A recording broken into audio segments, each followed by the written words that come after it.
the Hindu Editorial Analysis for Proficiency in English. Today's editorial is all about genetically modified crops or GM crops. This is an important topic. It goes with biotechnology. You all know I have given one acronym. What is that acronym? SLEEPS. The first letter stands for Science and Technology. Under Science and Technology, I give important topics. One of the topics, biotechnology. In biotechnology, I give two important topics. One is GM crops, the other one, cloning. Cloning also they have given a few times. And this is an important editorial. You have to read twice, thrice. You have to develop contextual awareness. Let us start with the question, what is enrichment? As usual, you improve your comprehension skill. This editorial is based on comprehension. A layman, that means one without the background related to the particular field or subject, has to read twice or thrice. And others also, to develop contextual awareness and to understand the lexical terms, one has to read meticulously. You improve your vocabulary, grammar knowledge consolidation, effective English, mini mocks, vocab consolidation. Let us ask the question, what is this about? As I said, broadly, this belongs to the field of biotechnology or genetic engineering or recombinant DNA technology. What is this genetic engineering? Using genetic engineering or recombinant DNA technology, scientists can create new varieties of plant species. Try to listen. I'm doing it very slowly, Raj. I'm doing it very slowly. So scientists they create new species. And how do they do that? With the help of genetic engineering. And because of this, we have what we call genetically modified crops or GM crops. Throughout the world, GM crops have become controversial. In our country also, except cotton, other plants, though we have the technology, we have the expertise, not allowed to bring out the GM crops of other plant species. So this is related to a particular plant species and what the Supreme Court says about that. The editorial discusses the ongoing debate. There's a debate. Some people say, some scientists say GM crops are good. Some say GM crops are not good for the environment. The ongoing debate and legal proceedings surrounding the introduction of genetically modified GM food crops in India. It's all about GM crops. What is the tone? The tone of the editorial is balanced and analytical. Balanced and analytical.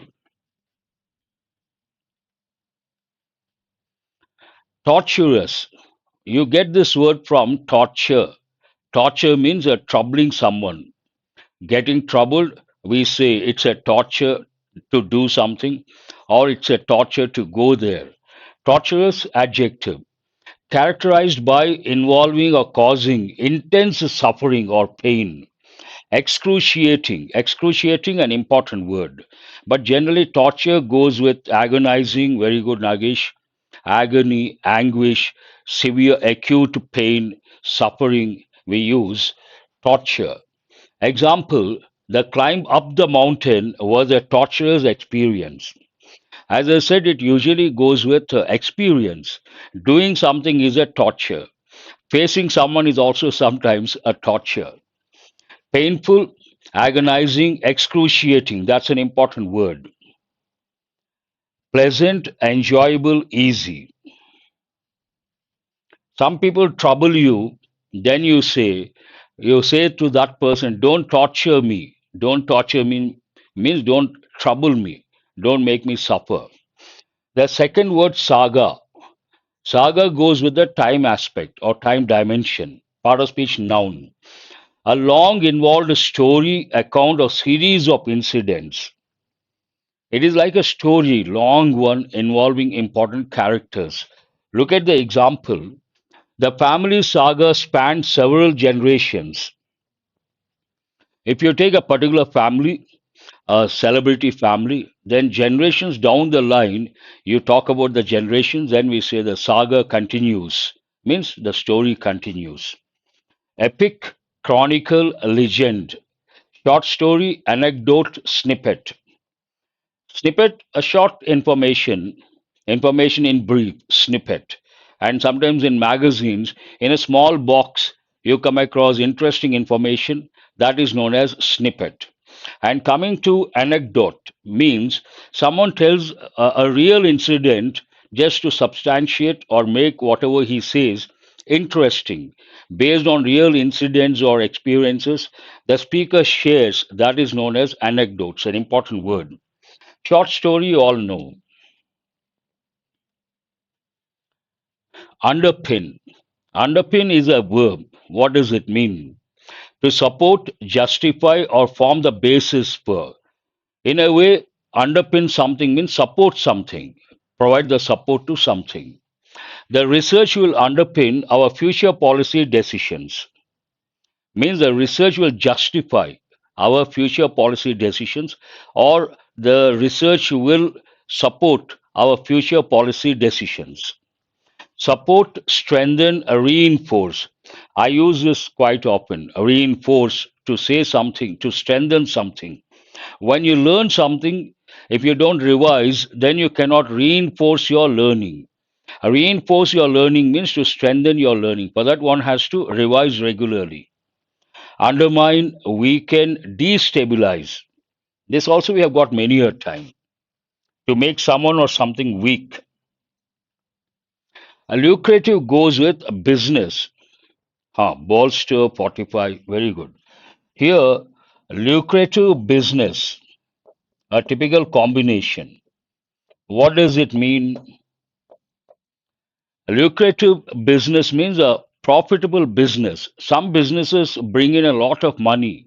For that, we say a lucrative business. Producing a great deal of profit. As I said, it goes with profit. That is a key word. Example, she found a lucrative job in the tech industry. But generally, I don't think we can use it with job. Perhaps English has exceptions. Generally, it goes with business. But here, lucrative job means making a lot of money in the IT field. It is quite natural. Profitable, gainful, rewarding. Unprofitable, unproductive, worthless. Simple words. Trial. The moment you see, futile, very good, Nagesh and Shreya also. I appreciate your contribution. Here, trial, you got to be alert. Trial, one word you have to know, it has two, three meanings. And the other word is what? Trail. The path behind, you leave the particular path behind, trail. But trial, it is a legal term. As a legal term, trial, when someone files a case in a particular court, then the whole process is called trial. But another meaning of trial, a test of the performance, qualities, or suitability of someone or something. It's a test. And here, an event or circumstance that tests a person's endurance or forbearance. Generally, trial in this context, a test. But trial, a legal term, the process of a particular case. Look at the example. The new drug is undergoing clinical trials, means what? They're trying to experiment, they're trying to test how it is going to work, what impact it is going to make. Tests, experiments, evaluations, successes, certainties, conclusions. Not exactly in a way. Deliberate. Deliberate has two meanings. As a verb, deliberate, one thing, intentional, open. You do something in a deliberate manner. It can be adjective also. And deliberately is the adverbial form, intentionally, openly. Another meaning, deliberations. Deliberations means to have a discussion in detail or going deep into that. That is known as deliberation. Noun, verb, both. To engage in long and careful consideration. To discuss for a long time about something, deliberation. Adjective, done consciously and intentionally. As I said, deliberate act means what? conscious and intentional. Look at the example. The jury will deliberate on the verdict. Means they'll discuss the verdict. Here, deliberate on the verdict means before giving the verdict, they will discuss in detail. Consider, ponder, contemplate. We have got these words many a time. Pensive, yes, pensive, ponder, contemplate, introspect, brood over, dwell on. All these you have to, very good. You have to recollect. Ignore, disregard, neglect. Simple words. Yardstick. Yardstick also an important word we have got many a time. What does it mean? Part of speech noun. A standard for making a critical judgment, a criterion or measure. Simple word. Yardstick means what is a yardstick? Means what is a standard? What is a criterion to judge something is good or bad?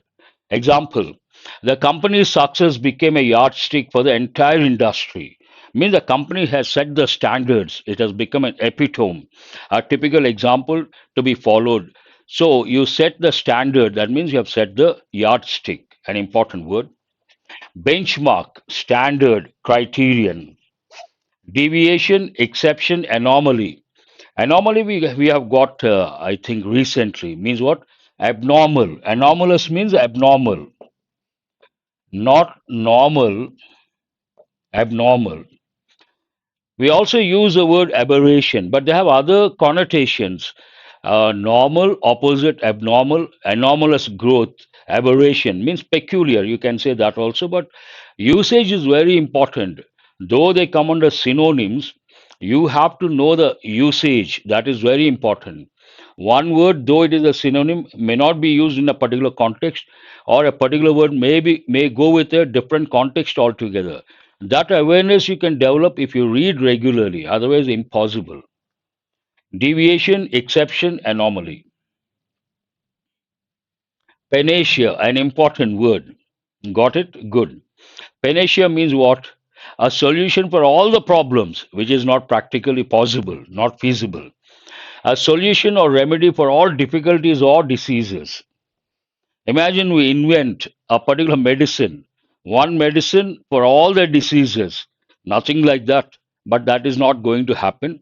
It is only a concept, part of speech noun, a solution or remedy for all difficulties or diseases.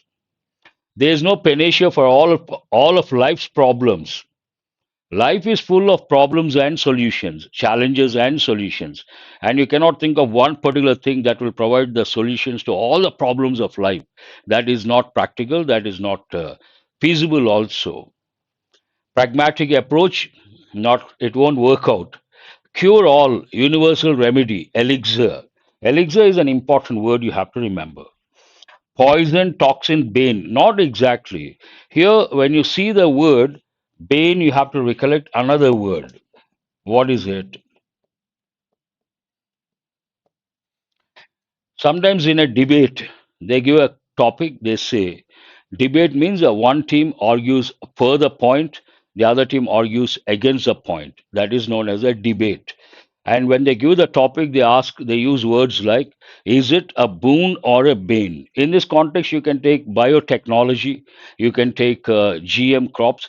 GM crops, are they a boon or a bane to the nature, to the environment? Contextually, a relevant example. You have to remember these words, very important. That's all about editorial vocabulary, some new words you have got. But this editorial, I would like to say, it is for a layman, not an easy one, very complicated. You got to have a bit of awareness about biotechnology, GM crops, and what exactly, why are they banned, why have they become controversial. If you read with that background, you will be able to comprehend, you will be able to follow. But nothing, you know nothing about biotechnology or GM crops, then you got to struggle. Let's see how it goes. What is a stimulus? Contested harvest. Here, harvest goes with agriculture to reap, to get, to collect, to gather, to garner. But what is this contested harvest? Harvest goes with agriculture, it goes with crops. And contested here means there is a case in the court, in the Supreme Court, whether they can introduce GM crop of a particular plant species, and that has been contested. In this context, contested means there is a case for and against, a debate is on. Yes, of course, that is right. On India and genetically modified food crop. It's all about GM crops. What is the main idea? Genetically modified crops might not be perfect, might not be an important expression. Maybe, may not be, might be, might not be. What is the difference? We use may and might, one of the functions, to express a possibility. Then you may wonder, you may ask, so what is the difference between he may come, he might come? May talks about more chances, might talks about less chances. Imagine you look at the sky, you see a lot of clouds. The chances for it to rain are more. Then you say it may rain. Other context, you look at the sky, only one or two clouds, the chances are less for it to rain. Then you say it might rain. Here, might not be perfect. GM crops might not be perfect. That is one thing. But what matters is that they are useful. There are two things over here. The writer, the editorial tries to distinguish between. It starts with this, it ends with the same idea, but differently presented. Being perfect is one thing, being good is another thing. Someone may be good, but may not be perfect. They're not enemies. Because someone is not perfect, you can't reject someone who is good. This is what the editorial tries to tell us. Let's see how the writer presents the information. India's torturous saga on the fate of genetically modified food crop made another pit stop last week with a two-judge bench of Justices B.V. Nagaratna and Sanjay Karol of the Supreme Court of India delivering a split verdict on the question of allowing genetically modified mustard. So, what is a crop in question? Mustard, GM mustard, in farmer fields. A lengthy sentence, but in a nutshell, it says this saga of GM crops, controversial saga of GM, torturous saga, painful, troubling saga of GM crops has been going on for some time. And though it has been going on some time, in the recent past, made another pit stop last week. Pit stop means a temporary stop. Imagine you're traveling. While traveling, sometimes you stop just to relax for relaxation of a food, of a refreshments. That stop is known as pit stop. Here it talks about temporary stop. Food crop made another pit stop last week. And what exactly, why this has been written, what is the stimulus? Supreme Court bench consisting two judges gave a split verdict, one for the GM crops, the other against the GM crops. And who are these judges? Justices B.V. Nagaratna and Sanjay Karol of the Supreme Court of India, delivering a split verdict, only two, but one this side, the other one the other side, on the question of allowing genetically modified mustard in farmer fields. As of today, the only GM seed permissible in India is cotton. As I said at the outset, today we have the expertise, we have the technology to produce new crops, different varieties, but we have permission only for one particular crop that is being practiced, cotton. Other crops, though we have the expertise, not allowed. As of today, an important expression, the only GM seed permissible in India is cotton. Other not allowed. The gain in cotton yield had prompted agricultural institutions, private and public, to develop GM seeds in food crops such as rice, wheat, tomato, brinjal, and mustard, though none has been released. They have developed because of the success of cotton. They have developed other through research, other crops also, GM crops, but they haven't got the permission. All these they have developed, public and private, to develop GM seeds in food crops such as rice, wheat, tomato, brinjal, and mustard. Though none has been released, they haven't got the permission to release. These issues underpin, support, or justify the story of DMH11 or Dhara Mustard Hybrid 11 that was developed under a publicly funded project at the Delhi University's Biotechnology Department. So this talks about which crop is in discussion here. Mustard. Which what is the name of that variety? This one, DMH11 or Dhara Mustard Hybrid 11. And who developed this? Based on a public funding, Delhi University's department, one of the departments, biotechnology department of Delhi University developed this. The genes used in the plant make the crop suitable and lucrative to private seed companies for making newer hybrid varieties. So, what have they achieved? They have come up with a new variety of mustard, and that is going to be a lucrative proposal for the farmers across the country. The genes used in the plant make the crop suitable and lucrative, profitable to private seed companies for making newer hybrid varieties. They can come up with hybrid varieties and make a lot of money.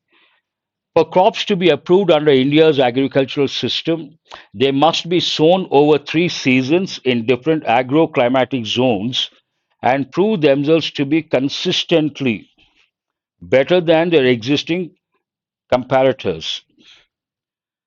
Before getting the permission, they're supposed to do something. Something is mandatory. What is mandatory here?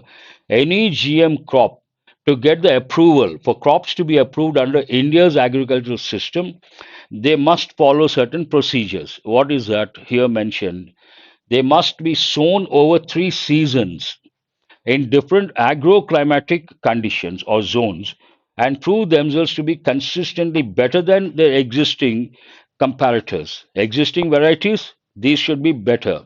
And they have to try this way 3 different seasons and 3 different agroclimatic zones. Trials conducted over 3 years by the Indian Council of Agricultural Research suggest that DMH11 passed these metrics. Here, metrics means conditions. So IARI, ICAR, Indian Council of Agricultural Research, they conducted similar trials over 3 years and realized they found out that it could cross the or pass the three metrics, means the conditions.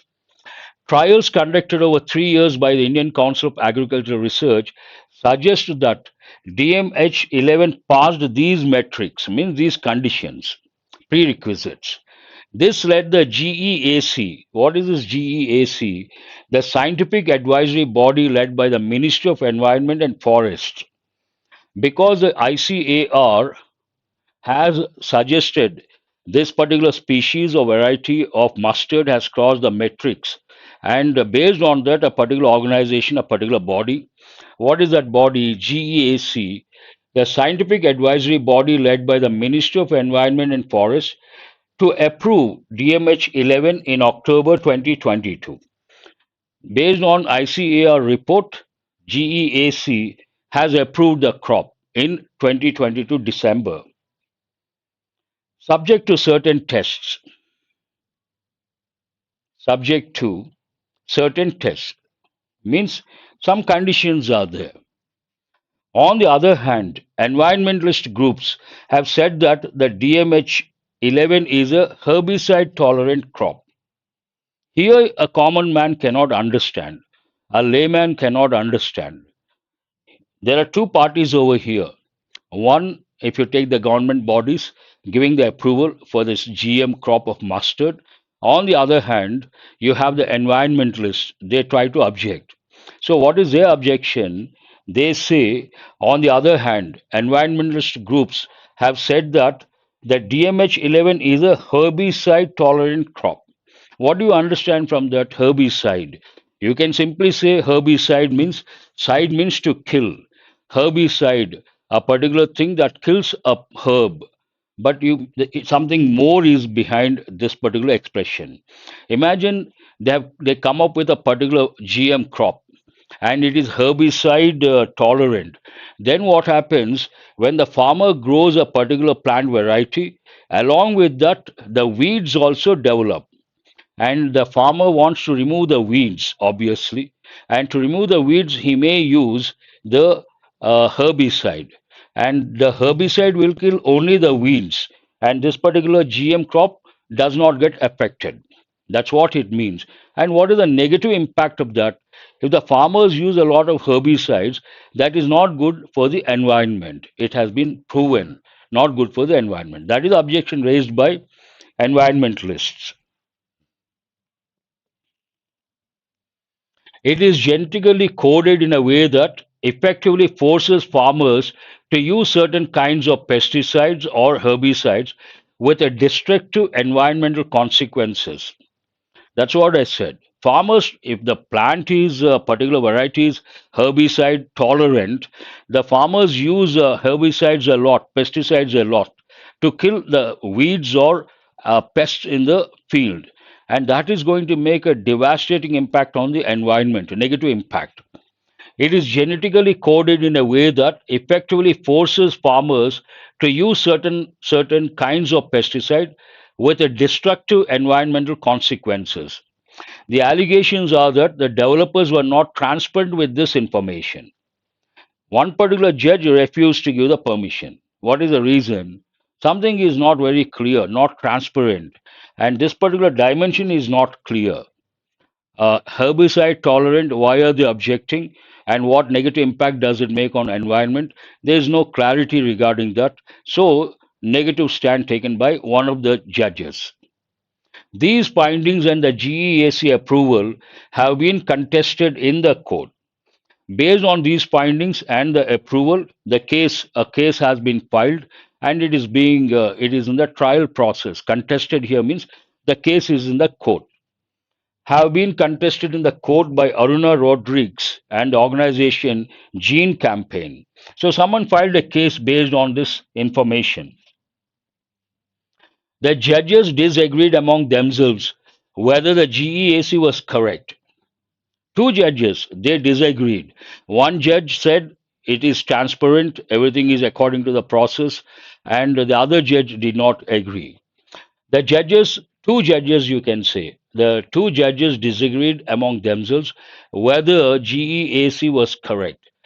To justify that statement, Justice Nagaratna said that the GEAC had violated the precautionary principle under which any new organism or modifying technology should, by default, be caged in, means kept in restriction, unless its consequences are deliberated upon. What she thought, before giving the permission, they have to keep it in cage, means they have to hold it and they have to deliberate upon the impact of that particular GM crop. And they did not follow that. Without following, they have given the permission. That is the objection raised by Justice Nagaratna. Justice Karol, however, appeared to be satisfied by the process. One judge satisfied, the other judge not satisfied. Based on that, they got a split verdict. Therefore, the case passes on to a larger bench led by the Chief Justice of India. Now it goes to another bench, a larger bench led by the Chief Justice of India. However, the most significant decision was a court order. In this trial process, the court has given an important decision, judgment. What is that? To the center to evolve a policy on GM crops. From this, you understand right now we don't have a policy on GM crops. Based on that, the court has directed the center to evolve a policy on GM crops. The dispute over GM crops is fundamentally ideological. It is ideological based on ideas, good, bad, all that, and less on the traditional agricultural yardsticks. It doesn't follow the traditional agricultural yardsticks or standards. It is purely based on ideology, good, bad, in terms of that, good for environment, bad for environment, not based on traditional agricultural yardsticks of yield and farm economics. Nothing to do with that. This is amplified by India's agricultural history, where a panacea from ester years, hybrid seeds and synthetic fertilizer, while improving yields and productivity, have unleashed environmental harm. In the past, they came up with hybrid seeds, hybrid and synthetic fertilizers, and these made a devastating impact on the environment. This sentence talks about that. Amplified means increased. By India's agricultural history, where a panacea, one solution for all the problems, from yesteryears means from the past. Hybrid seeds and synthetic fertilizer, they improve the yields and productivity, but have unleashed environmental harm. Unleash means to release, to take out. In their decisions, the court and the government must remember that the good ought not to be seen as the enemy of the perfect. The main idea is being reiterated. There are two things over here. One is good, beneficial, the other being perfect, no harm done to anything. So the editorial opines we should not see Mr. Perfect and good, someone perfect as enemies. Ought not to be seen. Ought not to be seen, an important pattern you have to remember. Should not be seen once informal, ought not to be seen formal. But now, actually, Western countries ought to became outdated, still being used here. Ought not to be seen as the enemy of the perfect. Good should not be seen as the enemy of the perfect. That's all about the editorial. Not easy to understand, not for a layman. A layman means a person without any knowledge related to biotechnology, GM crops, has to read twice or thrice. Let us go to the questions, try to answer these questions. What did the court order the center to do regarding GM crops? In this trial process, the court has given an order, direction to the center. What is the direction? As of now, we don't have a policy on GM crops. Based on that, it advised or directed. Ban all, no. Increase, no. Conduct, no. Develop a policy on GM crops. We don't have a policy as such. That has to be developed. Very good. You guys got it right. What is the fundamental nature of the dispute over GM crops in India according to the editorial? Fundamental means basic. Fundamental nature of the dispute. It is based on the nutritional value of the crops. It focuses on the aesthetic value of the crops. Aesthetic means beauty related. Aesthetic world means related to beauty. It is mainly about the market price of the crops. It is fundamentally ideological. Clearly, same words have been used. It is fundamentally ideological, good, bad in terms of ideology. Because some scientists believe GM crops are not good for the environment. Some have the ideology they are good for the environment, for the mankind. What was Justice B.V. Nagaratna's opinion regarding the GEAC's approval of DMH 11? This justice did not approve. Because of that, they got the split verdict. What was her objection? She believed the GEAC followed proper procedures, then she wouldn't have objected. She believed the GEAC violated the precautionary principle. What is this precautionary principle? When you come up with a new crop, it has to be caged in, means it has to be put on hold. Then a lot of deliberations have to take place. After all the deliberations, the GEAC has to give the approval. But they did not do that. Answer is B, not this one, not this one. What concern did the environmentalist groups raise about DMH 11? Environmentalists raised concerns. What concern did they raise? It is a drought resistant crop. It is a herbicide tolerant crop. When it is herbicide, pesticide tolerant, farmers try to use more of herbicides to kill the weeds, more of pesticides to kill the pests in the field. That is not good for the environment. It is a herbicide tolerant crop. Answer is B. What must crops do to be approved under India's agricultural system? We have a system. Under India's agricultural system, what are we supposed to do? Be tested in international labs, be sown over 3 seasons in different agroclimatic zones. This has been mentioned clearly. Be certified by the Ministry of Health, not relevant. Be endorsed by environmentalist groups, not relevant. B is the answer. Let us go to error location, read the first one and try to spot the error. The team also draws similarities between the two Jain mountain ranges, the Himalaya and the Andes, both houses to unique ungulate fauna. Ungulates means horses, deers, all these. Fauna means animals of a region. Flora, plants of a region. A bit difficult. This is a bit challenging. Try to spot. Here, the team also draws. Team is a collective noun considered one based on that sentence is in present tense, affirmative form. We should add s to the s or yes to the verb, nothing wrong. The team also draws similarities between the two. When you talk about two, between the preposition, between the two giant mountain ranges. What are the two mountain ranges we are talking about here? The Himalayas and the Andes. Both houses too, unique ungulate fauna.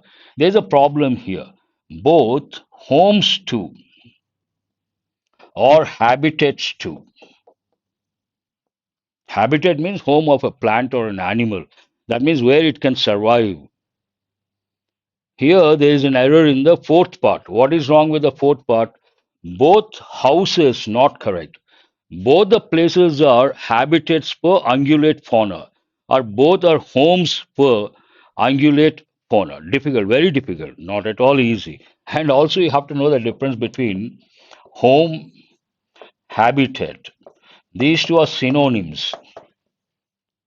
Home, habitat. But house,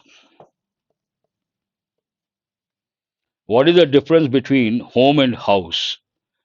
Home could be a cave, a mud house, a hut, a tile house, a bungalow, a mansion, or a what palace.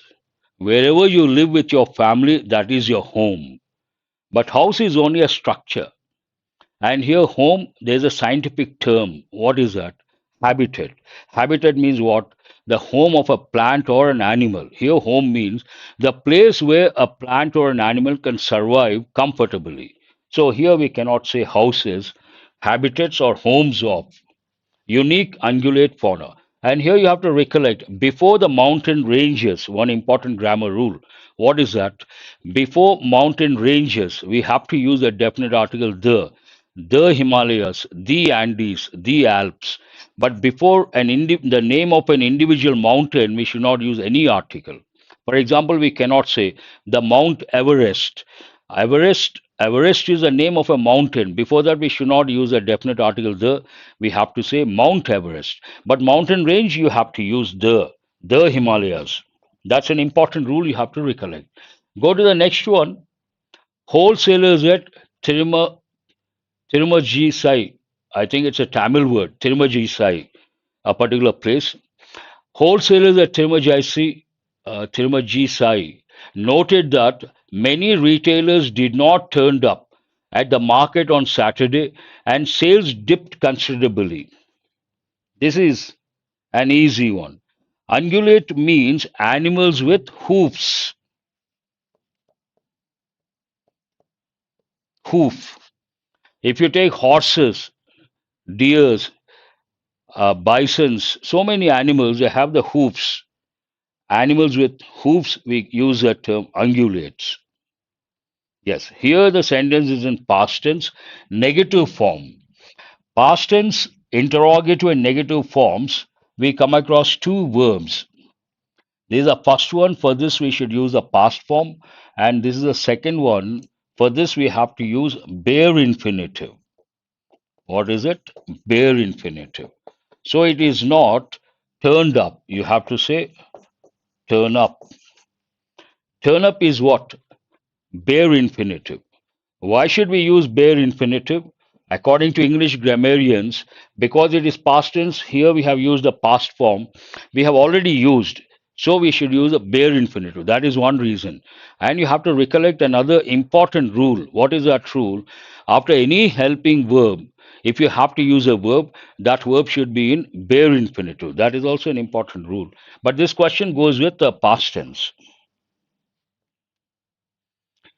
The school was founded in 1969 with Menaka Pardasarathi as a principal, and Ms. Narayan Swami as headmistress.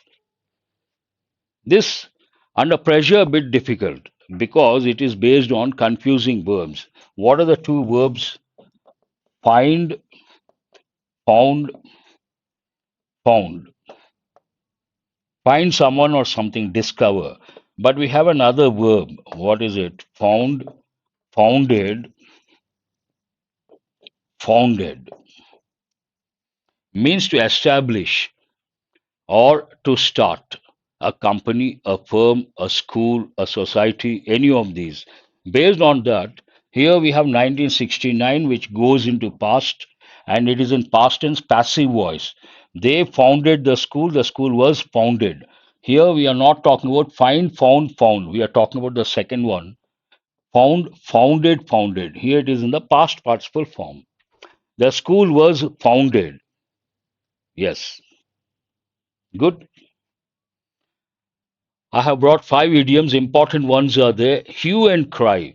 If you read the newspapers, English newspapers, quite often you come across during the parliament sessions, assembly sessions, the right, you see sentences like, there was a hue and cry in the parliament.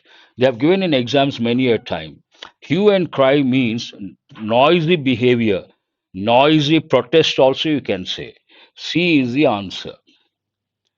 Hard and fast. It goes with rules. There are no hard and fast rules in this office. Means what? No strict rules, firm or fixed. Hard and fast rules. Hobson's choice. Hobson's choice has been given many a time. What is the reason? There is no choice actually. Among the options, you may look for which one is the meaning. But what is the answer? Hobson's choice means no choice. That's a bit difficult to guess. In the teeth of. In the teeth of means in the opposition of. E is the answer. And in the long run, I use this. I tell students if you read the Hindu paper every day for 6 months to 9 months, it helps in the long run. Means what? Ultimately. CDAEB. That's right. Very good. I appreciate. These are not easy ones. And these are the words you got yesterday. Consolidation. Write the part of speech, write the meaning. That will help in the long run. I use this quite often. Disaster. Noun. A natural disaster, a man made disaster means what? An event that causes a lot of damage either to lives or properties. Calamity, catastrophe. The words are there. Denuded, denude, part of speech verb, denuded means to remove the flora of a particular region, especially mountain region. The plants are lost. Then we say denuded. Vulnerable, part of speech, adjective. Vulnerable communities, vulnerable group means what? Likely to get exploited to be in a weak situation where you can get exploited. Bare or exposed, you can say that also. Very good. Weak, you can say. Calamitous, that's why I haven't mentioned here. Disaster, calamity, mishap, catastrophe, all are synonyms. There's also adjective. Bear the brunt, an idiom, means what? Bear the worst part of something. They had to bear the brunt. The people over there had to bear the brunt, means they had to face the major part of the problem. An important idiom. Susceptible, you can say. Landslide, noun. A major chunk of earth or rock comes down or falls down. That is known as a landslide. Sediment, noun. Something that gets deposited. At the bottom, we use sediment. Avalanche has a different meaning. Avalanche means glaciers falling down the slope with a lot of force. And debris, S is silent, this is also a noun. Small parts scattered all over, we use the word debris. It goes with shipwreck, it goes with plane crash. Fragile ecosystem means what? Fragile environment means rubble, you can say. rubble. But subtle difference. Debris goes with wreckage, and rubble goes with a building. Imagine a building has been pulled down or demolished. Then we use the word rubble. Fragile means delicate. You can also think of the word brittle. And feasible, feasible project. It is a feasible project. It is a viable project. Means what? Possible. That's all for today. Have a nice day. Thank you very much. And access the PDF after the session. For that, join the Telegram group. Thank you.